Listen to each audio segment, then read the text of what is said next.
On aimerait croire qu'une innovation remarquable apporte à son auteur une compensation financière ou à tout le moins une place dans l'histoire.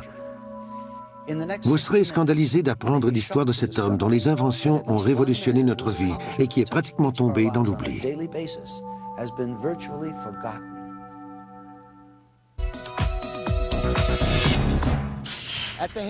Au début du XXe siècle, Nikola Tesla, immigré serbe et inventeur de métiers dont le nom a presque été oublié, propulsera notre civilisation dans une nouvelle ère.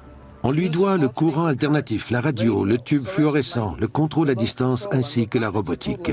Cet homme aura fait breveter 700 inventions. Le 7 janvier 1943, à environ 22h30, alors que le monde est engagé dans une lutte à finir contre les forces du mal nazi, Nikola Tesla rend son dernier souffle.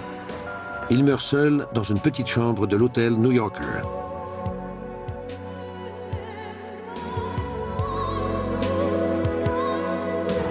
À l'extérieur, la ville bat son plein et lui de tous ses feux. Tesla aura légué au monde son invention la plus fascinante, l'électricité alimentée par courant alternatif. Il était très conscient de l'impact et des conséquences qu'allaient avoir ses inventions sur la civilisation. Tesla aura été reconduit à sa dernière demeure sans que le monde lui accorde les hommages dus au géant qu'il était et dont les découvertes sont toujours au cœur des plus importantes recherches scientifiques. Il est l'un des plus grands génies du 19e siècle. Edison était un scientifique en avance sur son temps, mais Tesla le surpassait à tous les égards. C'était un solitaire. Il faisait ses recherches de façon indépendante, hors des circuits scientifiques. Les gens dits normaux devaient le considérer comme un excentrique. Il a donné à notre pays un lot immense d'inventions, riches en applications technologiques de toutes sortes. Il a transformé nos vies. Collectivement, nous avons amélioré notre sort grâce à lui. Pourquoi un personnage d'une telle stature a-t-il été si peu reconnu par ses pairs et par le public? Probablement à cause de l'envergure et de la complexité de ses travaux inachevés, dont la portée a été perçue différemment par ses contemporains.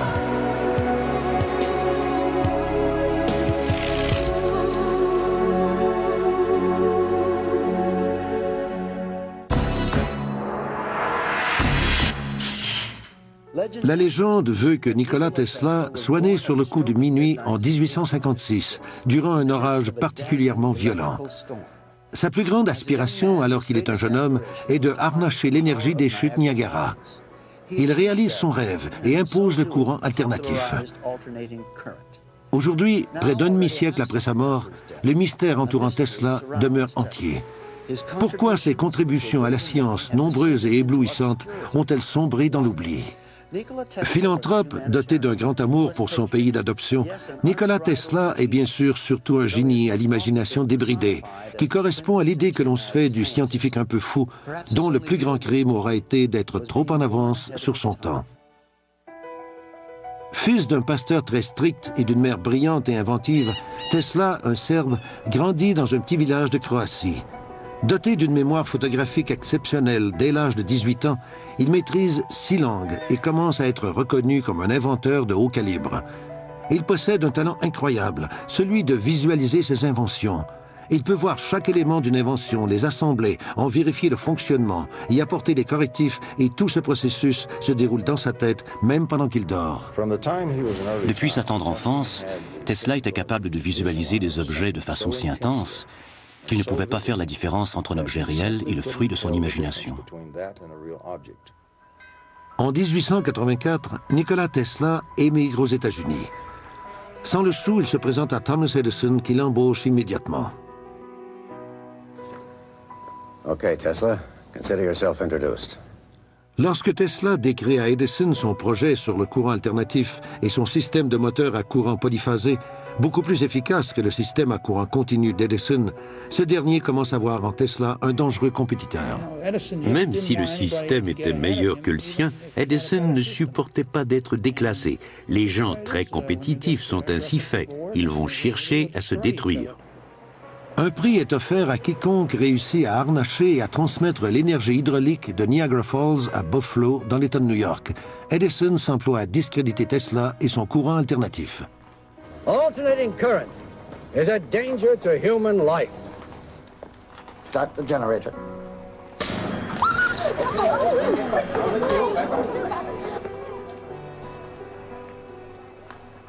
You have just seen alternating current in action. Malgré l'opposition d'Edison, le système de courant alternatif proposé par Tesla est adopté. En mai 1888, George Westinghouse entend parler de ce remarquable inventeur et achète les brevets du courant alternatif.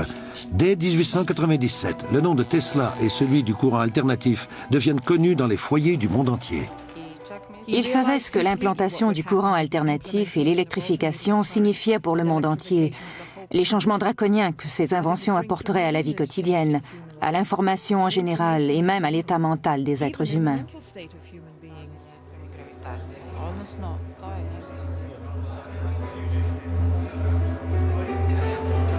Malgré sa nouvelle notoriété, Tesla reste toujours avant tout un inventeur et un visionnaire de génie. Il ne cherche pas à tirer profit de ses inventions. Ses percées remarquables dans le domaine de l'électricité à haute fréquence, incluant le radar, la radio, le néon et les tubes fluorescents, seront souvent attribuées à d'autres. Par exemple, le système pour prendre des clichés photographiques au moyen du rayon X inventé par Tesla précède les travaux de Wilhelm Röntgen.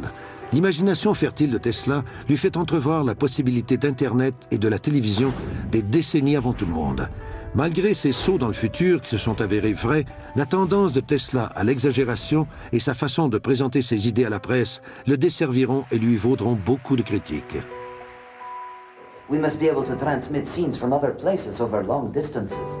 Pictures, the news, energy, and why not matter too? Now we must liberate thought. We must set it free of limitations that space and time impose on it, and yet keep its principal characteristics. Now and in future centuries. Mystérieux et flamboyant, Tesla est toujours ravi de partager ses idées avec le monde entier. Il exécute ses expériences de laboratoire devant des sommités et amis comme Mark Twain. Cet homme était capable de frayer avec les personnalités les plus en vue du monde. À l'époque, il fréquentait Mark Twain, Westinghouse, J.P. Morgan, et grâce à ses relations, il était en mesure de financer les expériences les plus spectaculaires de l'histoire. Pour épater la galerie, Tesla s'assoit dans son laboratoire au milieu d'éclairs électriques qui virevoltent autour de lui. Sans l'aide d'aucun fil conducteur, ces étincelles flottantes alimentent un tube que Tesla tient dans ses mains. Tesla a été le premier à démontrer comment l'énergie se transmettait à travers l'air et pouvait allumer une ampoule ou un tube électrique. Les tubes fluorescents qu'il utilisait s'allumaient à différentes fréquences, donc, lorsqu'une certaine fréquence était utilisée, elle produisait de l'électricité dans un certain groupe de tubes et une autre fréquence allumait d'autres tubes. En 1898, alors que Tesla peaufine son brevet sur la transmission de la radio sans fil, son laboratoire brûle mystérieusement. L'incendie réduit en cendres le labeur de milliers d'heures de travail, ramenant l'inventeur des années en arrière et lui coûtant personnellement plus d'1 million de dollars. Tesla est horrifié par l'étendue des dommages, mais comme il est un homme qui ne s'avoue pas facilement vaincu, il reprend ses recherches à zéro, secondé dans cette tâche par ses remarquables habiletés mentales.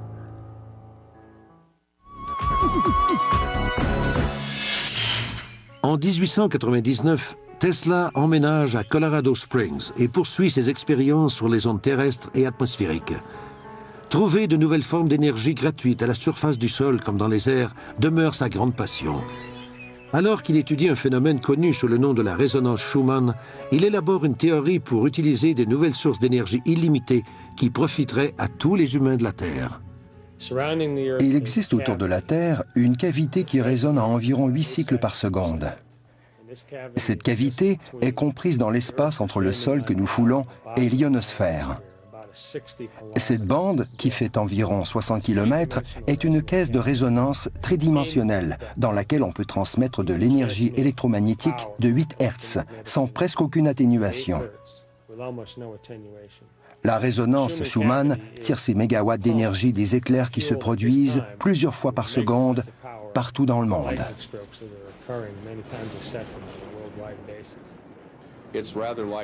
C'est à peu près comme un enfant qui tiendrait un ballon retenu par une corde. Tesla était si créatif qu'il projetait d'utiliser son émetteur d'énergie pour frapper le ballon d'électricité avec une pulsation électrique qui répartirait cette énergie dans l'ionosphère. Et au moment précis où l'énergie arriverait de l'autre côté de la Terre, Tesla aurait envoyé une autre pulsation électrique, et ainsi de suite, jusqu'à ce que l'énergie accumulée devienne si importante qu'elle puisse être captée par une antenne appropriée. Tesla avait le projet de distribuer l'électricité à tous les humains de la Terre. À l'époque, il y avait 2 ou 3 milliards d'humains sur la Terre qui, le soir venu, vivaient dans le noir. Nous avions l'électricité, mais les gens pauvres n'en disposaient pas. Tesla avait constaté que le monde était divisé en deux, ceux qui avaient accès à l'électricité et ceux qui n'y avaient pas accès, et il voulait que tous, sans exception, reçoivent l'électricité en cadeau. C'est à Colorado Springs que Tesla met au point la technologie qui lui permet de produire des courants à très haute tension. Lorsqu'il met l'interrupteur en marche, les éclairs qui apparaissent dans son laboratoire sont retransmis à l'antenne et à la boule de cuivre qui la surmonte. D'immenses éclairs bleus s'échappent alors vers le ciel et atteignent plus de 30 mètres. Le tonnerre provoqué par ces éclairs s'entend à 25 km à la ronde. Pour Tesla, c'est un couronnement, de la foudre fabriquée par l'homme.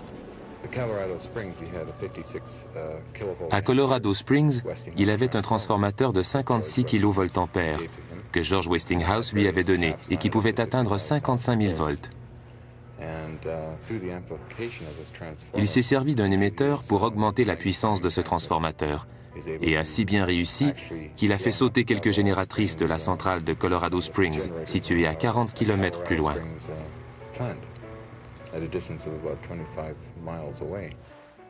On a cru tout d'abord qu'il avait tiré tellement d'énergie de la centrale électrique que les génératrices avaient sauté.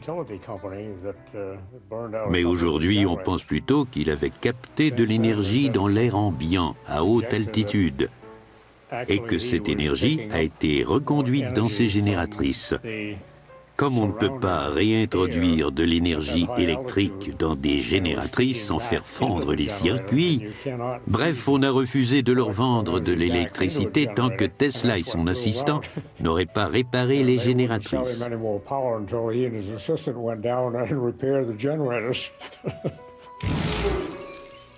Tesla conclut que les courants d'énergie de la Terre peuvent être utilisés pour transmettre de l'électricité n'importe où sur la planète. Dans des expériences de laboratoire, il démontre que des ampoules électriques sans fil peuvent être alimentées par une source d'énergie située à plusieurs kilomètres du laboratoire. Ces expériences ouvrent la porte à une multitude de possibilités beaucoup plus sinistres. La fréquence des ondes alpha du cerveau humain se situe entre 6 et 8 Hz. La résonance de Schumann vibre à une fréquence entre 6 et 8 Hz. Tous les organismes se situent à l'intérieur de cette même fréquence. Donc, le cerveau, la Terre et tous les organismes vivants ont la même résonance électrique, entre 6 et 8 Hz.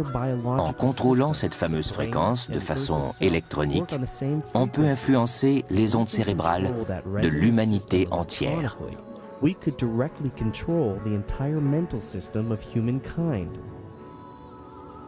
Conscient des conséquences terribles que sa découverte pouvait avoir, Tesla décide de la mettre en veilleuse. Suite à ces expériences qui s'avèrent plus que concluantes, Tesla décide de quitter Colorado Springs et de revenir à New York. À la recherche de financement, il fraye alors dans le monde de la haute finance, où il fait la connaissance du richissime banquier JP Morgan. Ce dernier se laisse vite convaincre par Tesla, qu'il connaît de réputation, d'investir dans un système de diffusion à l'échelle mondiale qui rapportera des millions. L'homme d'affaires décide d'investir 150 000 $. Même s'il doit concéder 51% de sa propriété intellectuelle sur l'invention de la radio à JP Morgan, en 1900, Tesla entreprend la construction de la légendaire tour de Wardenclyffe.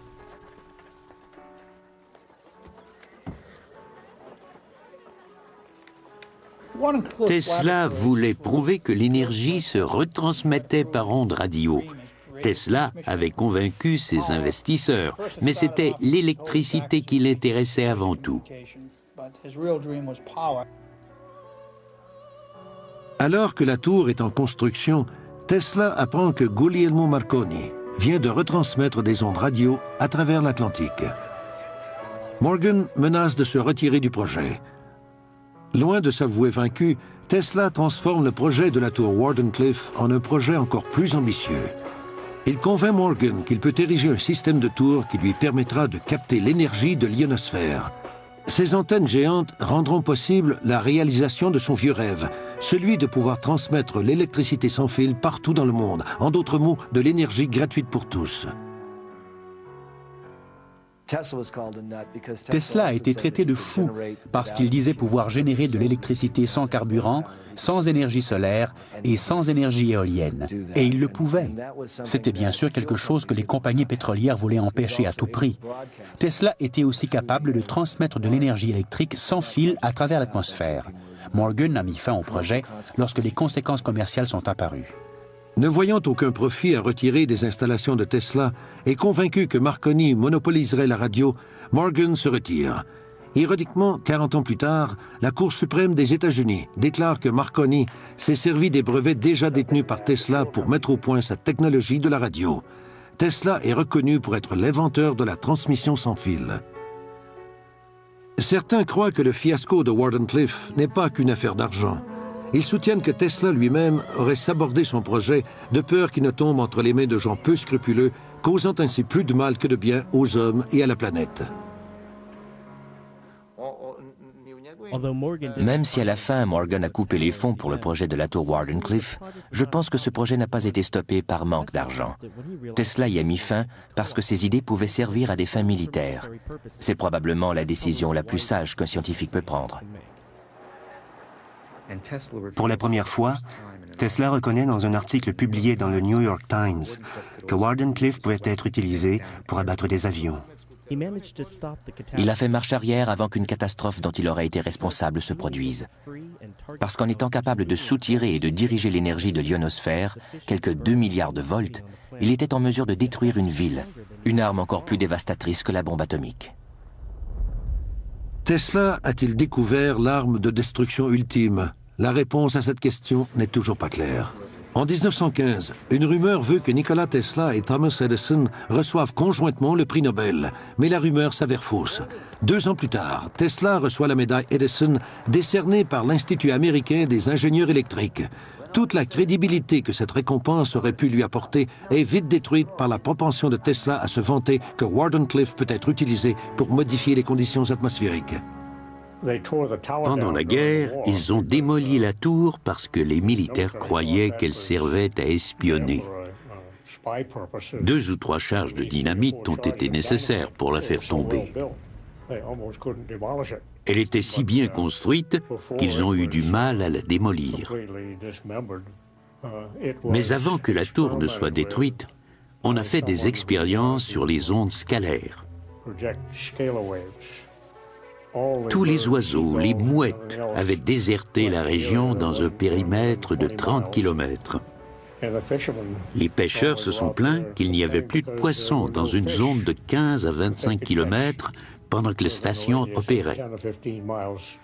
Les animaux avaient le même comportement étrange que l'on peut observer durant le jour ou les heures qui précèdent un tremblement de terre.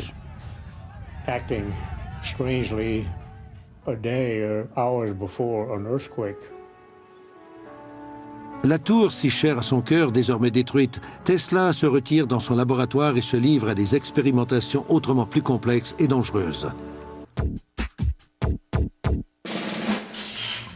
Le 11 juillet 1934, le New York Times rapporte que Nikola Tesla a mis au point un rayon de la mort, une arme à faisceau de particules qui peut détruire 10 000 avions à une distance de 400 km. Tesla soutient qu'une usine de production peut être construite en 3 mois au coût de 2 millions de dollars. Mis à part ses capacités offensives certaines, Tesla croit que s'il peut construire 12 de ces tours, cette arme aura un pouvoir de dissuasion suffisant pour mettre un terme à toutes les guerres. Le fameux rayon de la mort de Tesla n'a pas été pris au sérieux par la communauté scientifique, en grande partie parce qu'on ne comprenait pas son fonctionnement. he didn't receive some of the respect by the scientific community that he may have well deserved. Je pense qu'aujourd'hui encore, beaucoup de gens croient que le rayon de la mort est un truc un peu ésotérique que l'on voit dans les films de science-fiction.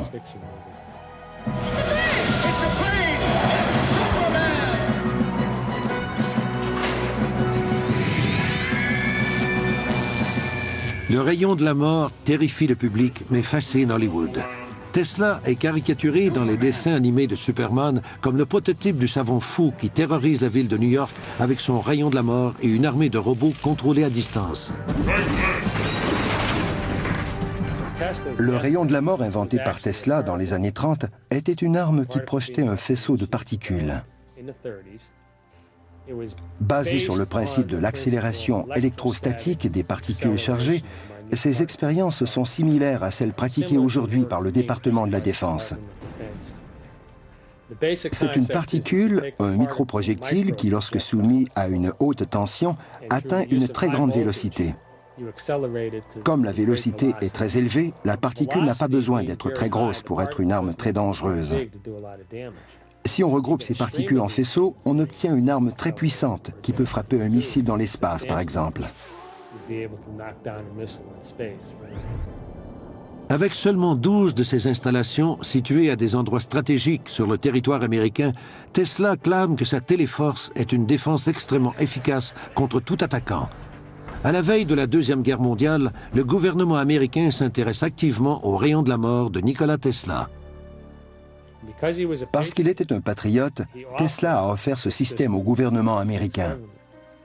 Le gouvernement des États-Unis a commencé à développer cette arme à faisceau de particules dans les années 40.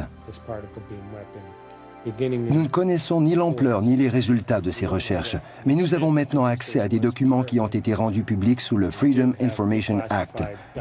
Et l'on constate le vif intérêt du gouvernement américain pour l'arme inventée par Tesla.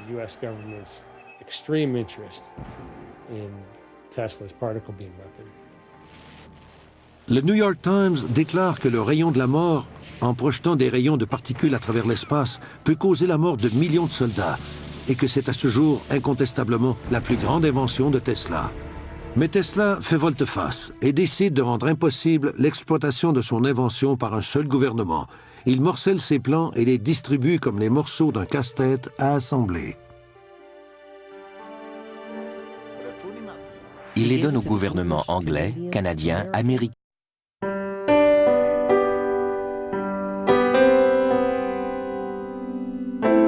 et russe. Ils devaient se consulter et se mettre d'accord avant d'avoir une vue d'ensemble sur l'invention. Il s'était rendu compte que les gens n'étaient pas assez matures pour avoir cette information. C'est la raison pour laquelle Tesla avait forcé ses gouvernements à dépendre les uns des autres. Il existe des preuves que Tesla avait donné une partie des plans aux Russes qui étaient à l'époque nos alliés. Dans les années 70, la revue Aviation Week publie un article sur l'arme à particules des Soviétiques. Le rayon à particules de Tesla n'a été rendu public que 10 ans plus tard grâce à Andrea Plutarch. Les plans des Soviétiques étaient identiques. Le général George Kagan, chef du service de renseignement de l'armée d'air américaine, nous décrit le modèle soviétique. Le petit tube magnétique projette des rayons de protons, et chacun a 100 milliards de volts à un niveau énergétique de 10 exposant 10 joules. C'est une quantité d'énergie telle que personne jusqu'ici aux États-Unis n'a jamais pu l'égaler. Il suffit de déployer ce rayon, cibler un objet et tirer.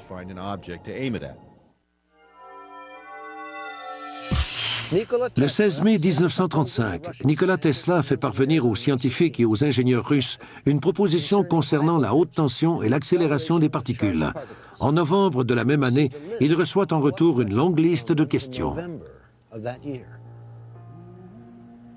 Les historiens militaires croient que dès 1968, les Soviétiques ont complété à 100% leur programme de défense spatiale.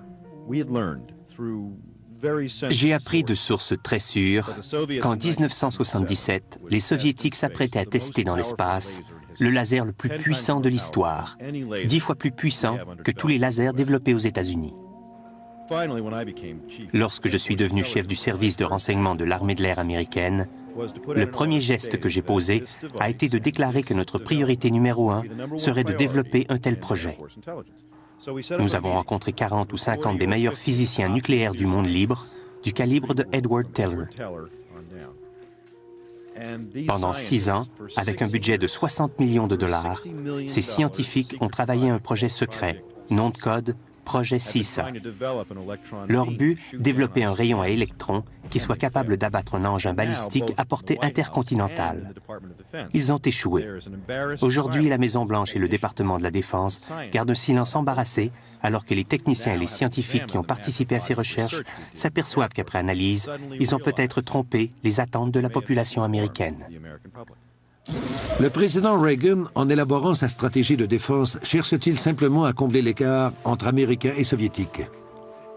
All we can do is make sure that technology becomes the ally and protector of peace. That we build better shields rather than sharper and more deadly swords. In so doing, maybe we can help to bring an end to the brutal legacy of modern warfare. Le retard des États-Unis dans la course aux armements fera en sorte que les découvertes de Tesla ne seront adaptées que 100 ans plus tard, dans un but à la fois de défense et d'attaque. La dernière en liste, les rayons à particules installés sur des satellites.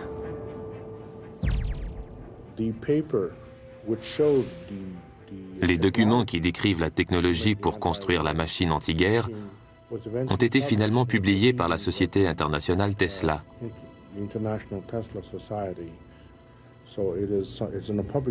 Ces renseignements sont donc aujourd'hui du domaine public. Le plus extraordinaire, c'est de constater à quel point le programme Guerre des étoiles et les armes à rayons qui y ont été développées sont presque identiques à celles proposées par Tesla. Lorsque j'ai eu ces documents en main, je les ai soumis à des experts en aérospatial et je leur ai demandé d'analyser cette technique pour générer de l'électricité à haute tension. À l'époque, la firme aérospatiale pour laquelle je travaillais faisait des recherches technologiques sur le rayon à particules.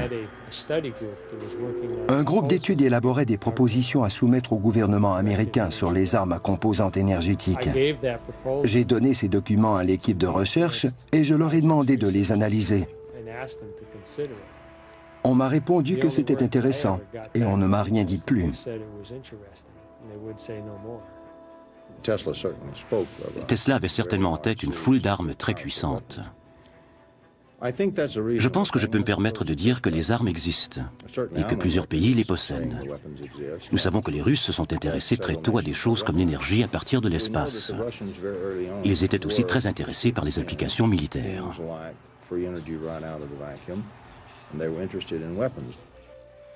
Qu'est-il advenu du rayon inventé par Tesla? Nous n'en avons plus entendu parler. Cette arme est peut-être soit au rencard ou actuellement utilisée. Peut-être est-elle en orbite. Nous l'ignorons. Il ne fait pas de doute qu'aujourd'hui, les Russes possèdent de telles armes. Et si ce que j'avance est vrai, et j'en suis absolument convaincu, 3 autres pays possèdent ces armes et surveillent activement la Russie. Ces 3 pays sont sympathiques aux États-Unis. Et je pense que cette situation a joué énormément dans la chute de l'Empire soviétique. 3 autres pays sont aujourd'hui en train de développer ce que j'appelle les armes Tesla, ou les armes à fréquence électromagnétique. Et ces nations sont hostiles aux États-Unis. Cette nouvelle donnée est assez inquiétante.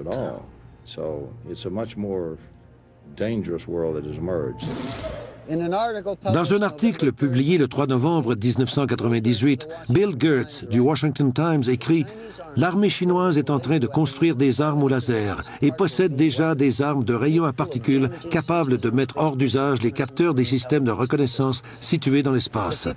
Si l'armée de libération populaire possède de telles armes, qu'en est-il des États-Unis? Sous le couvert de l'anonymat, ce SEAL de la marine nous en parle. »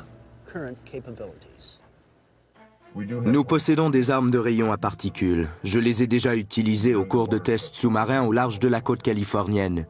Leur puissance est stupéfiante. Elles peuvent anéantir un satellite, un bateau, un avion, n'importe quelle cible. Dans cette course aux innovations technologiques, il semble que le rayon de la mort n'est pas la seule invention secrète de Tesla qui soit disparue avec lui. Le 4 juillet 1976, lors des célébrations du bicentenaire des États-Unis, un étrange signal radio est capté. L'onde radio de haute fréquence sera baptisée le signal Piver par les services de renseignement américains. Tout ce que l'on sait sur ce signal, c'est qu'il provient d'un émetteur situé en Lettonie.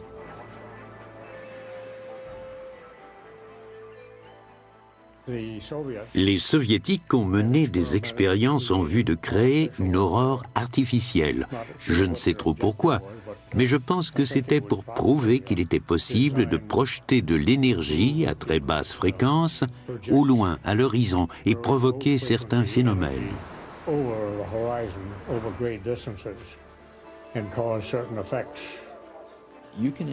On peut reproduire l'effet qu'aurait une substance chimique sur un organisme vivant en utilisant des fréquences électromagnétiques extrêmement basses. Personnellement, je crois que ces expériences visaient à développer une nouvelle façon de communiquer avec leurs sous-marins.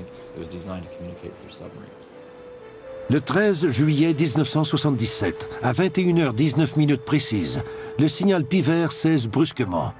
Une étrange couronne se forme alors autour de la centrale électrique Edison qui dessert la ville de New York. La ville entière est soudainement plongée dans le noir, créant une situation de chaos et de confusion. Les effets de la panne de New York s'apparentent à ceux de Colorado Springs durant l'expérience de Tesla où des générateurs électriques surchargés avaient sauté. Lorsque la panne a commencé, les New-Yorkais se sont mis à se comporter de façon étrange. New York est devenu un endroit très dangereux. Un vrai casse-tête pour les policiers. Le secret de Tesla était-il que l'électricité pouvait affecter l'état mental de l'être humain? Si oui, ce secret était-il tombé entre de mauvaises mains? Qui est responsable du fameux projet HARP, inspiré par les découvertes de Tesla? Certains experts pensent que ce projet a été créé par le gouvernement américain et qu'il est le premier jalon d'une nouvelle ère dans la technologie militaire. La science est-elle au service de la guerre ou de la paix? Tesla se décrit comme un découvreur bien plus qu'un inventeur. Mais découvrir des choses implique une certaine responsabilité, et Tesla n'était pas sans l'ignorer lorsqu'il a développé cette nouvelle technologie militaire. Plusieurs pensent que Tesla a préféré garder cette nouvelle technologie secrète afin qu'elle ne tombe pas entre de mauvaises mains. Le projet HARP existe à cause des théories qu'a élaborées Tesla au cours des années 30. Il savait qu'il était possible de stimuler le champ magnétique de la Terre pour créer un bouclier capable de protéger une ville. Le projet HARP est au départ une expérience en physique atmosphérique, où un immense réseau d'antennes émet dans l'ionosphère de la planète une série très complexe d'ondes.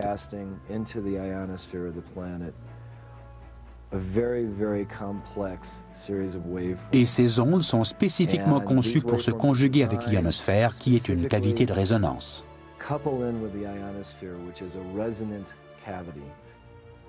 Cette théorie implique de chauffer l'ionosphère comme le ferait un four à micro-ondes géant.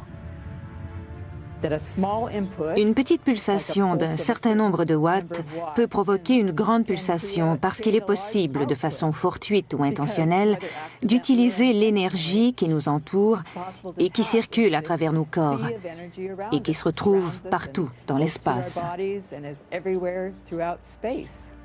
Le concepteur du projet HARP a d'abord conçu un bouclier défensif qui agit en grillant les systèmes de guidage électronique des bombes ennemies. HARP a été conçu pour de multiples usages.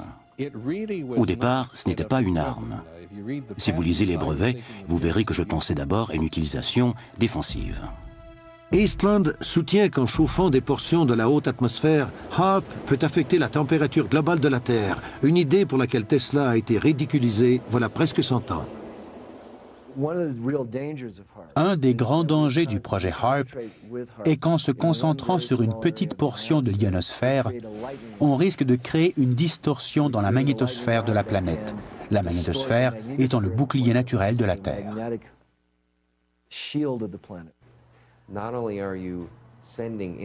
Non seulement envoie-t-on de l'énergie dans l'ionosphère, mais on crée surtout un couloir par lequel l'énergie entière de l'ionosphère pourra revenir à un endroit précis sur la Terre. Cette énergie frapperait le sol comme la foudre, mais de façon 100 fois plus puissante que les éclairs que nous connaissons.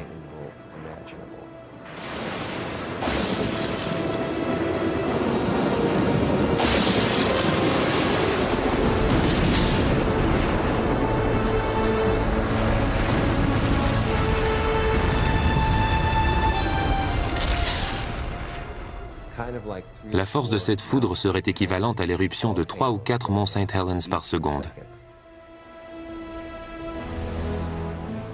La vraie puissance de HAARP n'est pas encore connue et il n'existe aucune agence de contrôle civil. La possibilité que le projet HAARP soit capable de créer d'immenses perturbations à l'échelle planétaire, incluant la modification des conditions climatiques, un réchauffement global de la planète et même le ralentissement de l'orbite de la Terre, nous aide à comprendre pourquoi Tesla a détruit les plans de son invention. Il a cessé de travailler à son projet de bouclier défensif en 1905 parce qu'il avait compris que son système des 5 tours érigées autour de la Terre pouvait causer la destruction de l'espèce humaine. Peu de temps après, Tesla éprouve de sérieuses difficultés financières. Ses investisseurs sont soit morts ou ont coupé les ponts. Alors qu'il sombre peu à peu dans l'oubli, il continue à faire des recherches de plus en plus ésotériques. Il était passablement obsédé par le phénomène de la résonance et voulait l'utiliser pour faire certaines expériences. En fait, pour détruire des choses concrètes. À un moment donné, il a fait une expérience sur un édifice en acier qu'on était en train d'ériger sur Wall Street.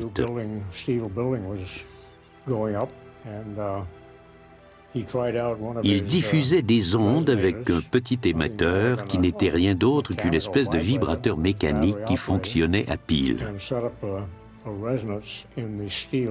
Les poutres d'acier se sont mises à vibrer, un peu comme lorsqu'on donne une poussée à un enfant sur une balançoire. La structure d'acier oscillait de plus en plus. Il a presque réussi à déstabiliser la construction. Les ouvriers qui y travaillaient ont eu la frousse de leur vie. Ils croyaient faire face à un tremblement de terre. Ils ont prévenu la police. Tesla a eu peur. Il a rassemblé son équipement et s'est vite enfui chez lui sans demander son reste. Il a été victime d'un autre incident malheureux qu'aujourd'hui on trouverait anodin, mais qui à l'époque a été considéré comme très sérieux. Il avait capté des ondes radio en provenance de l'espace. On sait aujourd'hui que des ondes radio sont émises par les planètes. La nouvelle a bien sûr causé toute une commotion, et tous les scientifiques se sont dit « mais quel fou, quel illuminé !» There were rumors you went to Colorado Springs in order to contact Mars, is that true? I never intended to.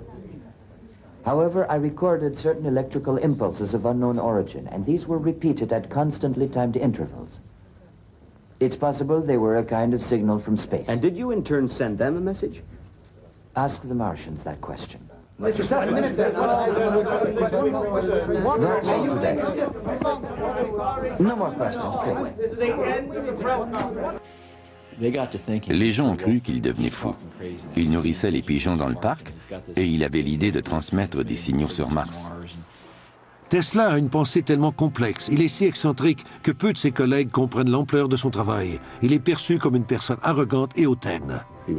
Il a été rejeté par les autres parce qu'il était différent, et à cause aussi de ses déclarations à l'emporte-pièce. Et lorsqu'il exposait ses théories, personne n'avait la moindre idée de ce qu'il voulait dire. Nikola Tesla aura vu de son vivant plusieurs de ses inventions étudiées puis adoptées par les militaires. Mais il devient de plus en plus apparent qu'en tant que citoyen de la planète, Tesla est au service d'une autorité beaucoup plus intemporelle. Il a rencontré Swami Vivekananda à New York à la fin des années 1890. Swami Vivekananda était probablement le premier yogi à venir en Amérique pour présenter la philosophie orientale à l'Occident.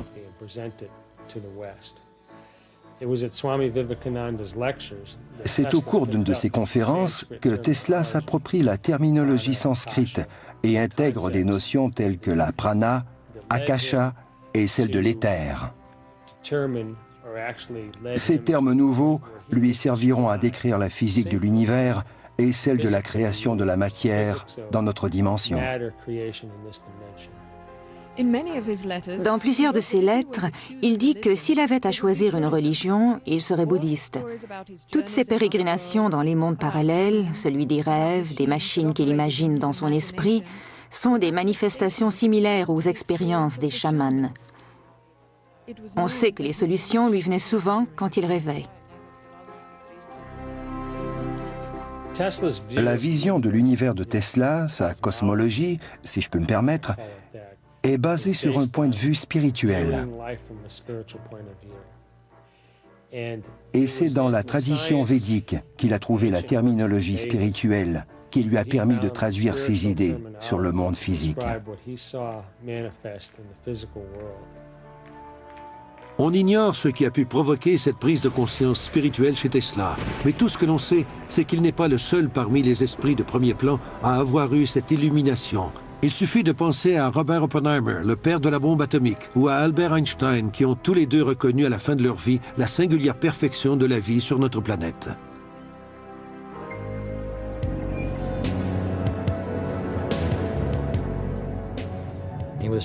Il tentait de comprendre l'énergie et la résonance. Quelle est la nature de l'énergie dans le cosmos? Quelle est la quintessence des énergies qui nous viennent de nulle part et qui peuvent tout nous donner? Je pense que ce sont quelques-unes des questions qui hantaient Tesla.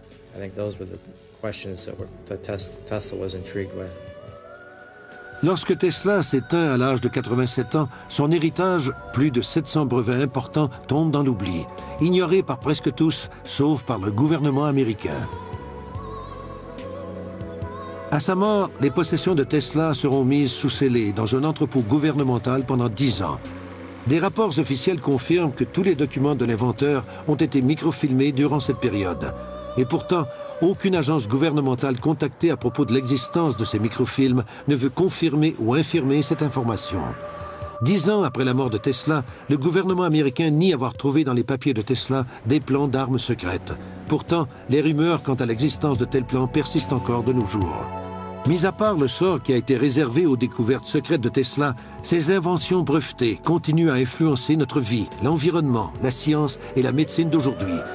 Et c'est peut-être ce que Tesla avait en tête et que, tout compte fait, les découvertes secrètes de Nikola Tesla devraient rester justement secrètes.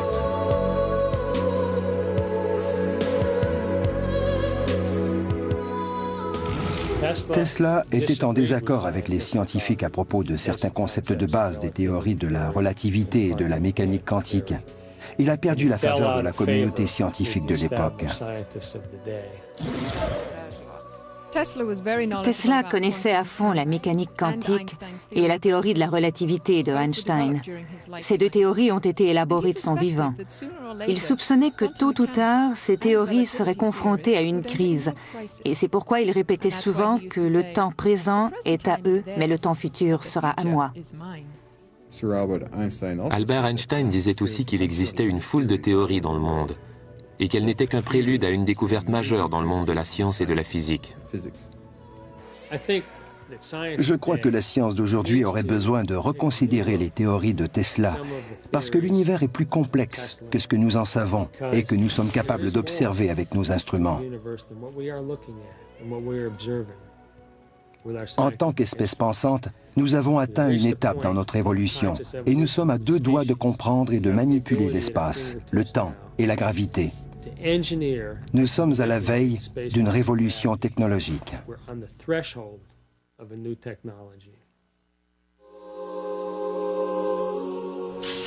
Nikola Tesla était un homme de génie. Certaines de ses découvertes lui vaudront une réputation de savant fou. D'autres le hisseront au panthéon de la science et d'autres encore changeront notre façon de vivre sur notre planète. Rappelez-vous la prochaine fois que vous ouvrirez votre téléviseur ou votre radio que c'est grâce aux découvertes de cet homme. Vous pourriez aussi tenter de vous imaginer un monde où l'énergie serait accessible à tous, sans restriction, un monde sans fil. Et c'est ce monde qui nous a échappé lorsque nous avons perdu Nikola Tesla et ses éclairs de génie.